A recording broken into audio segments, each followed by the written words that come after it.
Well, so we have to do the discussions. And just 24 hours ago, we were having the AAGBE demonstration that was convened by that coalition. And the lead convener was Bernard Mona. Subsequently, they got to have the protest march and then presented their petition at the presidency.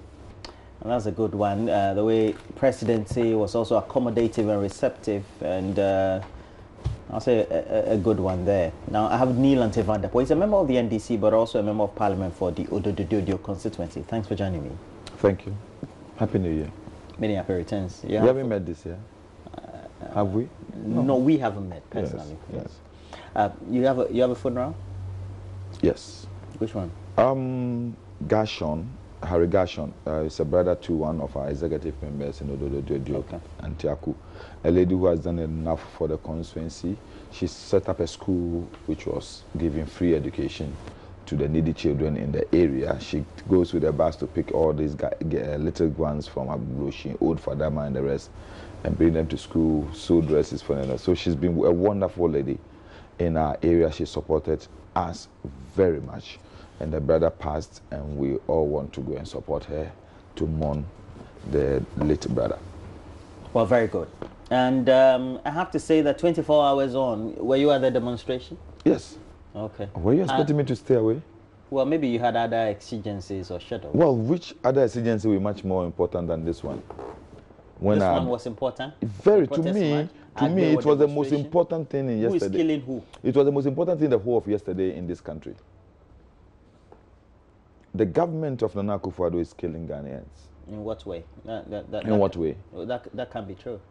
That can be true. One, economic hardships are just too much for people to bear. People are dying, people are committing suicide, and people are seriously under stress. People have always died and committed suicide. It's not I don't think that's the right way to say. People have always died, so people should. Well, true. If you look at the statistics at the birth and death registry. So a government should continue to subjugate people. Then should continue to subject people to overwhelming hardship that will make people commit suicide. Kidnapping is the order of the day, and contract killings all over the place. The government itself is now formed a terrorist group, and the terrorist group can go out, unleash terror and pain, anger, beat up people, including members of parliament, with impunity. The AAGBE war is generally to signify the sort of situation, the insecurity, the lawlessness, the impunity, the disrespect for law and order, and the general hardship in our society. Did you get the numbers? I thought it was a poorly attended demonstration. Who said that? Well, I saw someone on social media. You saw it on social media? Well, it was poorly attended? I didn't see pictures. Well, I don't expect the political communicators of the government to say anything credible about this demonstration, but it was hugely successful. Hugely successful in the sense that, for once, the police could not prevent the people from using what had always been the traditional route of demonstration through the city of Accra, the central business district of Accra, through the Atta Mills Highway, and then we went to the Ministry of Interior, and then through to the office of the president.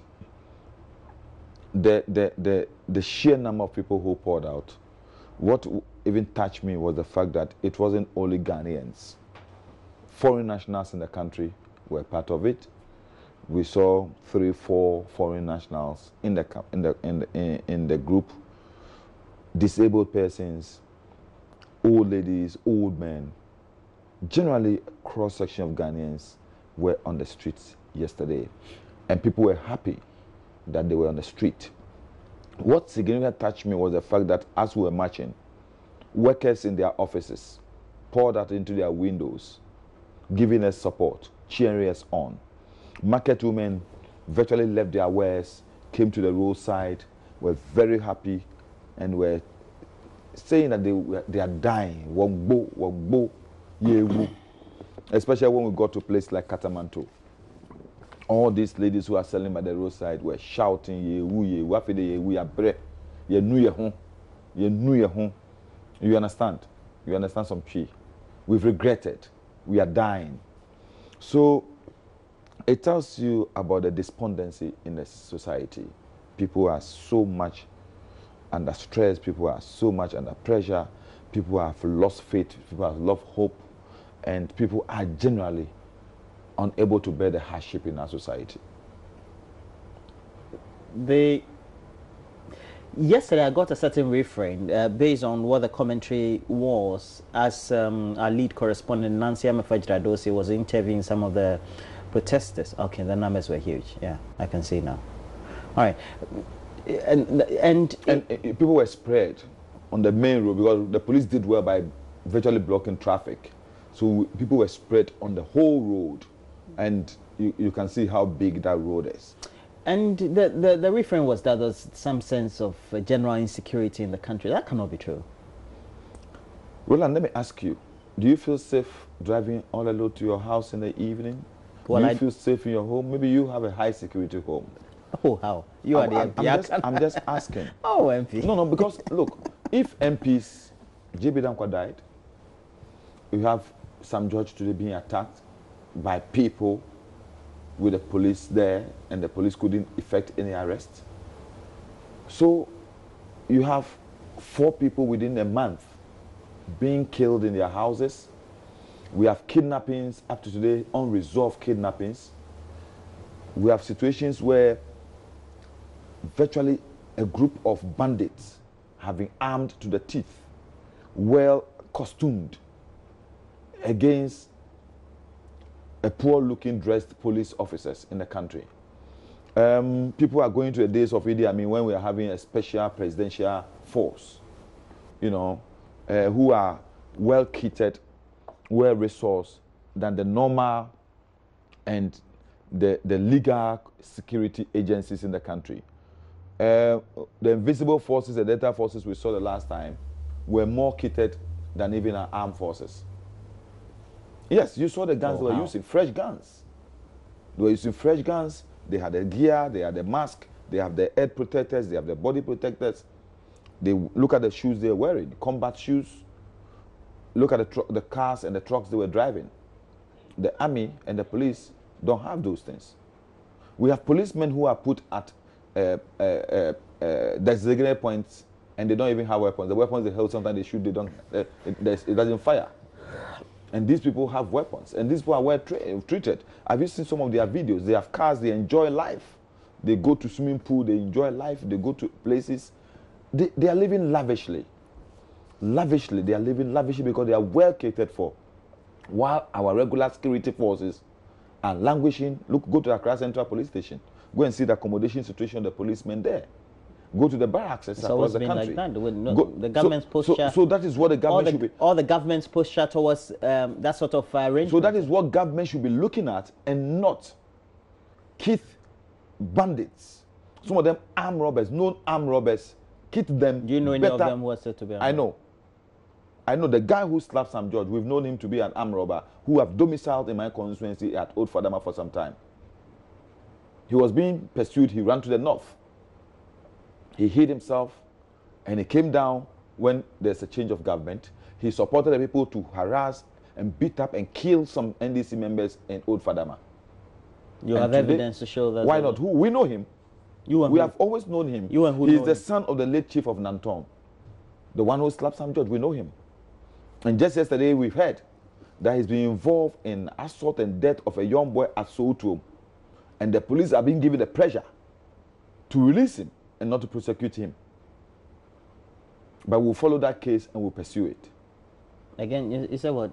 I said just yesterday we heard that he was involved in a murder of a young boy in Soweto. He handcuffed the boy and beat him up. And the Soweto police is being given pressure to release him and not to pursue the case. We are following keenly from the Soweto police station, and we will make Ghanaians know what is happening. Because this boy cannot go scot-free. This boy cannot be walking on the street of Accra in the name of being a member of a so-called invisible forces. Well, we'll come back, we'll discuss all that. But let's get to the demonstration grounds, get some of the insights. And when we come back, we'll look at the concerns that have been raised by not only Nii Lante Vanderpuye, the Member of Parliament for the Dodo, but the entire demonstrators, and looking at the fact that they came from the rank and file of the opposition, but particularly the NDC. This government is not in a mood to find the perpetrators of these dastardly acts at Ayawaso West Woko. And not only that, they are doing everything possible within their power to make sure that nobody gets punished on account of the events at Ayawaso West Woko. Part of the orchestration was the lie that was told by the police that those perpetrators were not known, they were not deployed by the Ghana Police Service. It turned out that they came there in police vehicles. And in fact, the driver of the police vehicle was a policeman, a sitting policeman. Nobody has told Ghanaians that a police SWAT team vehicle has been stolen, and for which reason the users will not be found. Now, luckily for us, a sitting Minister of State for National Security has come to claim responsibility for deploying those thugs to go and commit those atrocities. So what else do the police and the security services need to apprehend those people? Nothing. They are unable to do that. And now, the citizens of this country are demonstrating to impress upon the police that they should do their work, to impress upon the ministers of state that they should do their work, and to impress upon the sitting president and Akufo-Addo and Bawumia that they should do their work. They've done everything possible to sabotage this march. The police tried to detect our route. We refuse and indicated to them our constitutional powers. So when that failed, the last effort they made was to rush the announcement of a commission of inquiry last night. I'm sure you've heard our response. I want to repeat our response. That commission is a fake commission. Mark my words and watch my lips. It is a fake commission that has not been established according to the laws of this country. I was on the consultative assembly that put together the constitution. I am not a lawyer, but I know what we have written. A commission of inquiry can only be established by the president issuing a constitutional instrument, which would have been gazetted and laid before Parliament for 21 days before it becomes law. And it is after that law has been established that nominations onto the commission can be made. Lots of the third fools in this country. I am saying that the sole purpose for yesterday's announcement is to deflate these public manifestations and again to create a situation where that so-called commission cannot utilize the powers that an ordinary commission should have. And so when they want to utilize the powers of a commission to subpoena witnesses, the witnesses can go to court and say that this is an improperly established commission, so we will appear before it. If they finish and they produce their report, and based upon their report, anybody wants to prosecute, the accused will go to court to say that the report did not come from a proper commission, so they cannot face charges based on what that fake commission has established. By that time, MPP hopes. Personally, I am overjoyed because after all the impediments that the police put in, I thought that I would be the only one here. But seeing these number of people that are here, I can tell you that the people of Ghana will not allow President Akufo-Addo to constitute any charade of a commission in order to exonerate people, knowing very well that once you set up a commission of inquiry, when the commission finishes its work, the persons that appear as witnesses before the commission cannot be prosecuted any longer. the case of Roku Brobe and others in the Ghana at 50 is evident. And this is what President Akufo-Addo wants to do. I am saying that the president says his testicle is missing and he's looking for it. The testicle is with him. Brian Achampong is the testicle that caused the problem in Laubalishi. President cannot say that he did not appoint Brian Achampong. First is that Brian Achampong must go so that the people that he ordered to go and cause that mayhem will... I'm against state-sponsored criminals. I'm against violence. I'm against bloodshed by the state. That is why I'm here. I'm against the formation of terrorists in our country. That's why I'm here. This is how Boko Haram started. We have the police cars were used. We have the police guns were used. It wasn't used by the police. The police who were there did not have arms on them. The police did not have... So a summary of the comments there from the demonstration grounds, and they took the route. And ultimately, you think the demonstrating party, in terms of the convoy and the rationale, you achieved that? Oh yes, let me say at least we drew attention to a lot of issues. Ghanaians, I can say from reaction of people, listening to people on radio and TV yesterday, some of the sampled views of people testify to the fact that people have become conscious of what happened and people have become... And I'm very happy that the government itself has also taken something from it. Just yesterday, even though I think it's a charade, I think that it's very unnecessary and it's superfluous, the setting up of this commission, which is legally stillbirth, because you can't set up a commission of inquiry without having a constitutional instrument. And well, the constitutional instrument... If it's by executive instrument, the lawyers... No, but they didn't say executive instrument. They said it's a commission. If you read Article 278 very well, it will tell you, the Constitution will tell you the procedure to set up a commission of inquiry. The commission can set up a commission that does not talk about executive instrument, talk about constitutional instrument, and we know the procedure for a constitutional instrument. If you are not set up, if you're not gotten that constitutional instrument in place, how do you then set up the people? The people must draw the power to serve from that constitutional instrument. And if the constitutional instrument is not in place, why? How can you have a commission? And look at the persons who have been put in the commission itself. People who we know drink tea and eat bread with Excellency Nana Akufo-Addo. But that's not a fair comment. Why not? Because you look at the composition of... Who doesn't know Henry Mensa-Bonsu? It's chaired by Justice Emil Short, who is a former commissioner for the Commission for Human Rights and Administrative Justice. He used to chair it. And then also he's a former husband of Sherawe Koboche.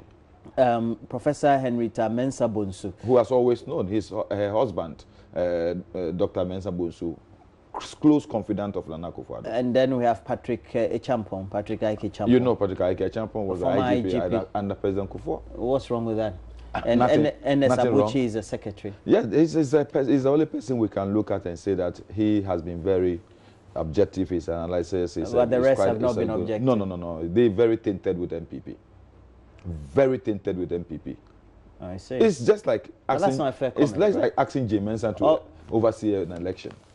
Well, she's the chair of the Electoral Commission. And whether you like it or not. We don't mind. We know Jane Mensa to be a through and through MPP. We know she's a buddy of Nana Akufo-Addo. We know she attends MPP parties. We know she's the friend of all the MPP ladies. All these gentlemen have acquitted themselves over the years. But they've been biased towards the MPP all these years. By what means? And what's the evidence by their pronouncements and their works and actions. Henrietta Mensa-Bonsu hardly comes public to make comments. Yeah, but we know what comments she made when she was put on the commission, the Reconciliation Commission. You saw the comments she made, the biased comments she made. She made biased comments. A lot. She was making commentary based on the witnesses that had come before. Almost all of these people have lost their voices since Nana Addo came to power, since the MPP came to power. But when John Mahama was president, they were very critical. They made a lot of scathing comments on the presidency of John Mahama. And we are seeing worse things in Ghana. We are seeing much more debt in Ghana today, but they refuse to talk. What do you mean by debt and people have kept mute? The voice of criticism has gone down. What do you mean by that? Amy Short has always been talking about human rights of people. What comment has he made so far about Ayesu Westwagon shooting? and beating well, up now of he's people. chair of the commission, so whatever it is, you get to have some. The commission will finish with the white paper. We'll come out with a report, and the government will issue a white paper. What about if the government issues a white paper to virtually write off everything that But the that's commission has put? hypothetical because you don't know. You're putting the card. Because we before the don't horse. even trust the people who compose of the commission. When will you political people ever trust one That's why another? we've always said, when it comes to this, set up a bipartisan commission. Meaning what? People from various political persuasions. So sit down ideally, a and talk. bipartisan commission would have been a composition of members from people like Yes. people that you claim are aligned to one political ideology or the other. Yes, we know all these people, with the exception of Kofi Abochi, to be hugely lean towards the MPP. They are So, not members friends, of the MPP. They are not card-bearing members of the MPP. But they don't need to be card-bearing members of the Yeah, MPP. They don't need to be card-bearing members. So you also do not need to make that I will have conclusion. wished. I think that's an unfair I will conclusion. have wished Nanado decides that his wife and children should rather be in the commission No, but than that's to not a have fair these people. comment. I'm being fair with his you. wife and children. Yes, I'm being fair with you. Are exclusive. Yeah, so that because what I'm saying is that the report these people will give will not be different from what the Nana Akufo-Addo's wife and children will give us. What did you want? You What said do you wanted. We an want a very investigation. fair investigation. You wanted into this. an investigation. The commission is totally unnecessary. That's why I say it's superfluous. The police were there. The police saw the people. A whole minister of state has come to say that yes, they deployed them. He knows the people he deployed. 2, there are videos, there are pictures, there are everything. The person who assaulted Sam George was seen. What is preventing the police from arresting these people and prosecuting them? Do we need a commission to do this work? Do we really need a commission to sit down hours, taxpayers' money, in order to arrest people who have been seen vividly, openly, visibly? Even though they say they are invisible forces, they were visibly seen. What is invisible? It's this National Security Council personnel. National Security Council personnel. We have never known the National Security Council to have a stand force that they deploy. The National Security Council doesn't deploy security personnel. They coordinate the deployment of security personnel by the various security agencies. So for a minister to come and say, yes, they deploy them, they are catered by the national security, well, it's horribly gone wrong in this country. We're living in very difficult times. We're living in What do you mean by you're living? living? What's difficult about the current times we're living in? No, we're living in a time when somebody will say people, this is just an people will isolated throw the incident. constitution into the dustbin and do what they want. The constitution has specified the functions of the National Security Council. The president chairs the National Security Council. So are they telling me the president is aware, the president endorsed all these activities? So if the president is the chairman of the National Security Council and the president sat there, the president was briefed on all this deployment by the National Security Council, and the president now turns around to set up a commission, what does he want the commission to do? The president himself should come out and say what he has to do, because there's no need to set up a commission. Because the president is the chairman of the National Security Council. The president is empowered by the Constitution Yes. to take actions to situations that will be seen to be transparent as ever, and he's taking this action. And this is grounded in law, the Constitution of our Republic. I'm empowered by the Constitution to criticize what the president has done and to tell the president that he's wrong under the Constitution of Ghana. But that's your opinion. Well, that's the president was also exercising his opinion. No. Well, he's exercising his opinion. The president of our Republic was exercising his constitutionally mandated duty. The president, he's been elected. The president and he has a certain in his guiding opinion, he must set up a commission. And in my opinion, the president erred in law and in practice by setting up the commission without having a constitutional instrument in place. If it's by executive instrument, then it cannot be wrong. But in the first place,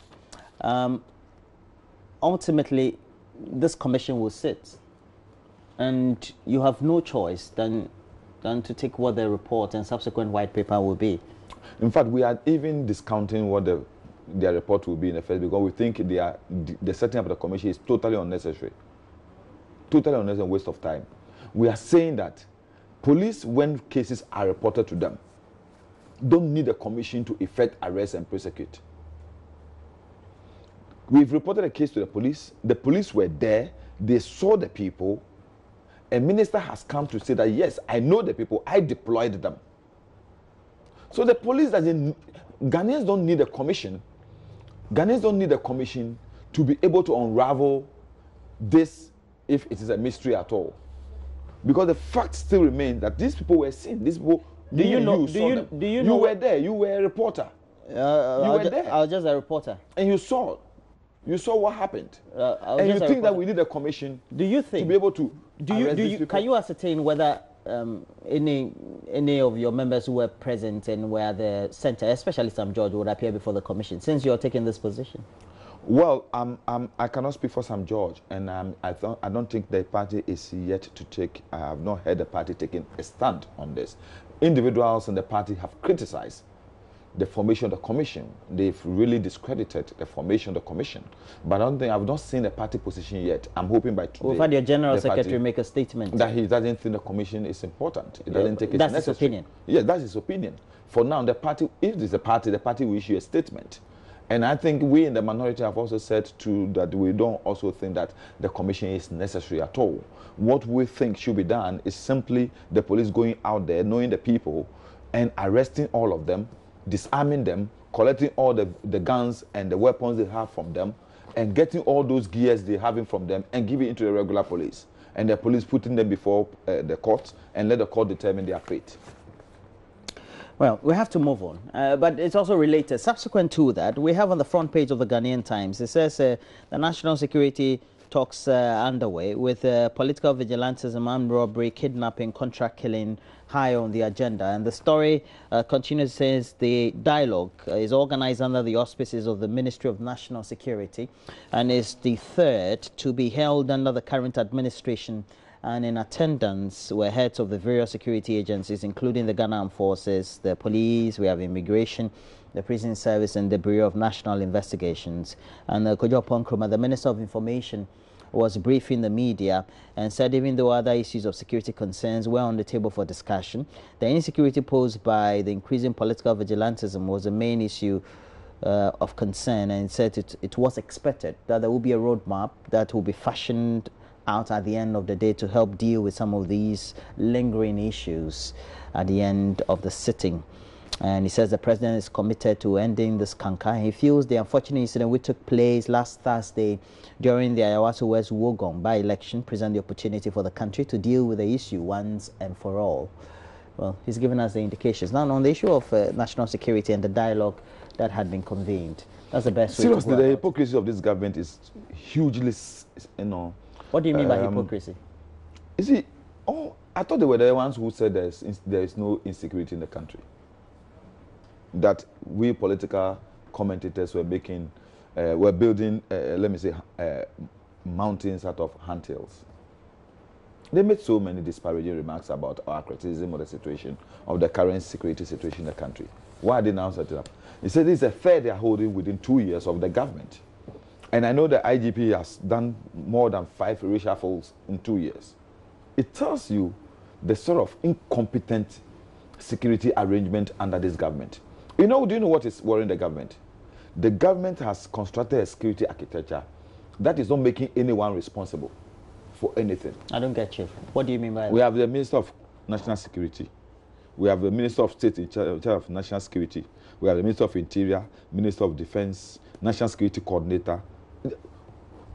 Look, when 2 or more people are taking care of an head, you know what happens?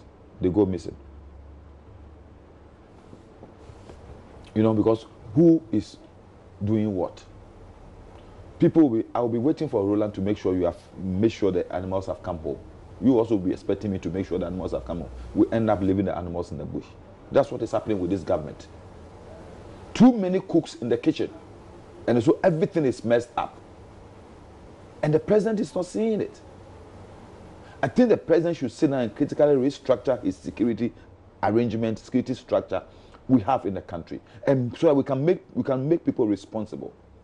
For example, as a member of parliament, if today I should put out a question, if you don't, Brian Champo is the one who has come out to say that he knows about the people who came to cause the mayhem in Ayawaso West Wogong. Is the Minister of National Security, Kenda Pahu, who will come and answer that question? You understand? So meaning that the Minister of State for national security. Yes. Is working by the parliamentary procedure. By parliamentary procedure, he cannot come to answer the question in parliament. So he's working under the presidency or the minister? Yes, he's working under the presidency. Okay. You understand?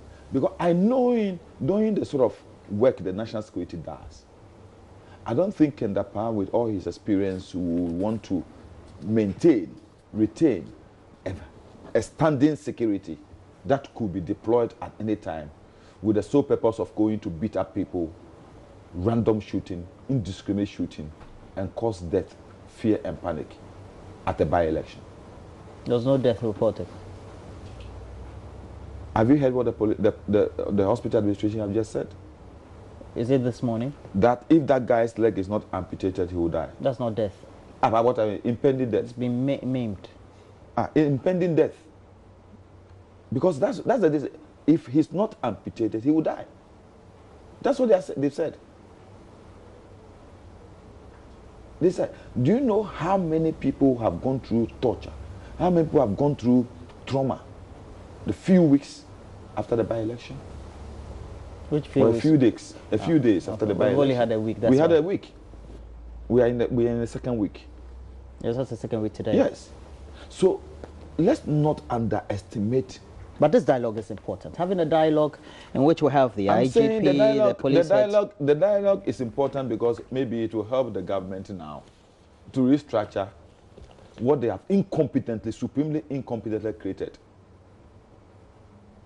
They call people incompetent. We never had this crisis in order to call for this very high-level security dialogue. And they who claim to be competent, they are supreme, the incompetence, their super incompetence is today being manifested by calling the third security dialogue in the country. And we're having a fifth police reshuffle in the country. What is happening? Kidnapping is today the breakfast for all of us every morning. Contract killing, and now today even MPs are not safe. Because bandits. Which contract killing? What do you mean by contract killing? Who has been contracted to kill anybody? Why? How did the water and sewage executive die? The manager? Yes. How did he die? The one on the... Yes. He was going to his hometown. Okay. How did he die? How did the GPHA lady die?